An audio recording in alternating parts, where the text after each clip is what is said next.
সেহরিতে ভাজা ভুনা এবং যে কোনো সবজি খুবই ভালো লাগে।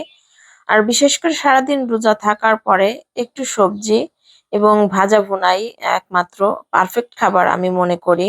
আসসালামু আলাইকুম, ওয়েলকাম জানাচ্ছি একটা নতুন ভিডিওতে। কেমন আছেন আপনারা সবাই? আশা করি যে যেখানে আছেন ভালো আছেন, সুস্থ আছেন। ছোট্ট একটা ব্লগ আজকে আমি আপনাদের সঙ্গে শেয়ার করব।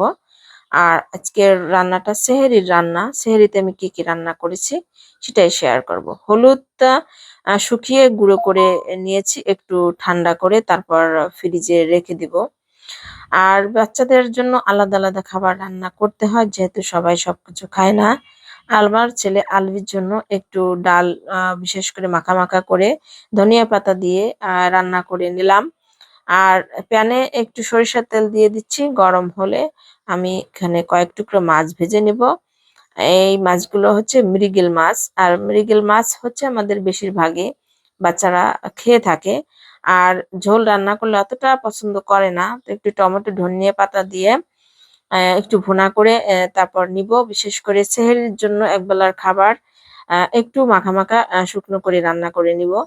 আর সেহরিতে আসলে ঝোল, যে কোনো ঝোল একটু তরকারি বেশি রান্না করলে আর খাওয়া হয় না, তরকারি থেকেই যায়।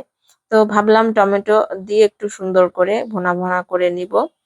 আর এইভাবে মাছ ভুনা করলে বাচ্চারাও খেতে বেশি পছন্দ করে। এখানে একটু রসুন বাটা জিরা বাটা দিয়েছি, হলুদ লবণ মরিচের গুঁড়া।